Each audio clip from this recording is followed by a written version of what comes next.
Museums across the region have had to adjust to the current conditions under the pandemic. Many of them, of course, turning to some virtual and online platforms. Joining us now, Clark Bernat from the Niagara Falls Museums. Clark, moving to an online format to continue to deliver some of the historical information and experience to museum goers, how has that been going? It's a huge learning curve for us. I think a lot of us, I think we're seeing that we're trying to share across our staff to have everybody sort of get onto the digital platforms, but to be able to produce movies, do the sound, video editing, and all that type of thing. It certainly was a bit of an adjustment for a lot of our team, but they're doing a great job and really learning how the platforms can work and how it really can work to our benefit to get the message out to a bigger audience.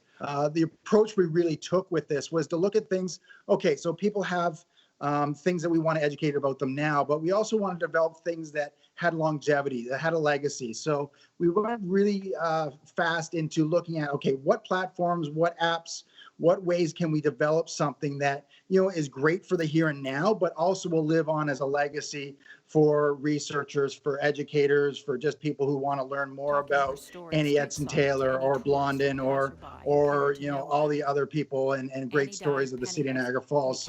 So we really had to sort of look at what is the best way to package something for now, but can live on for a long time. So our staff, I think, has done a great job of really adapting to that, and we've got more great things to come.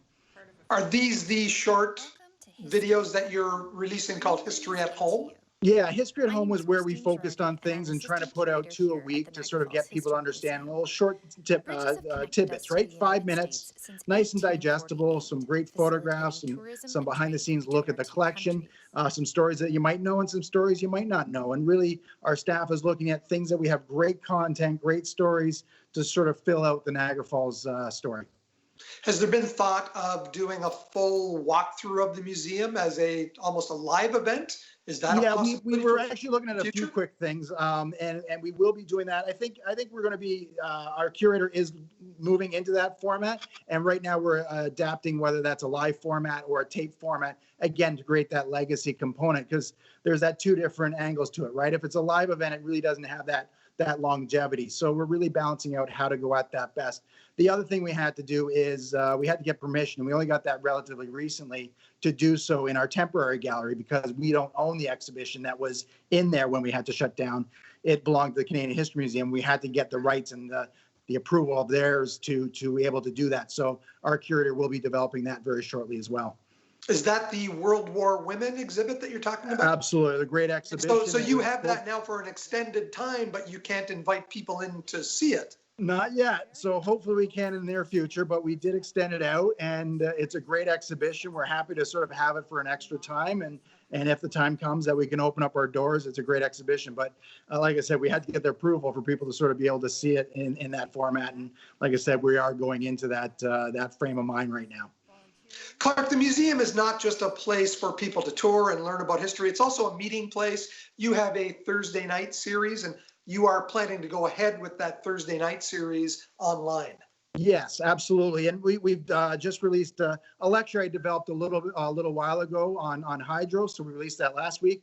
Our curator is going to do a video on our Faces exhibition this week. And then next week, we got in June, we've got Great for Indigenous Peoples History Month, 4-directional speaker series. Our own Darcy Belanger will be interviewing people in the Indigenous community and sort of provide that understanding of the Indigenous perspective and what life is like in Niagara for Indigenous people. And we're really excited to launch that out. And again, one of those nerve-wracking things in this era to try and get us to figure out how to run a webinar and do all the nuances of that and handle Q&A. But we hope it's going to be a really interactive speaker series where people can sort of understand a bit more about the Indigenous community. And we got great the 2 guys coming in, One Dish, One Mic. You probably know Carl Dodstetter and Sean Vanderklees are going to be the first ones, and it's a great way to kick it off. Like other museums, you are also currently trying to collect information about COVID-19, Niagara under COVID-19. If people want to submit things for that, how can they go about doing it, and what are you looking for? Well, we're looking for the unique stories, right? The Niagara Falls experience and artifacts that tell a story. And much like we always do, they go to our homepage, niagarafallsmuseums.ca. There's a collecting COVID, and there's sort of details about what we're looking for.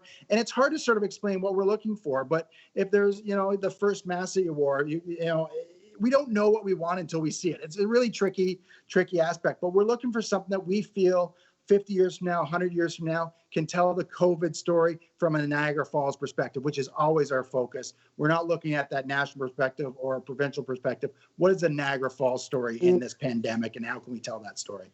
Excellent. Thanks for joining us today, Clark, and good luck with your online features, I guess, History at Home and also the Thursday night series. Great. Check out our website. We got lots of other fun stuff going on during this pandemic. So stick around and follow our social media too.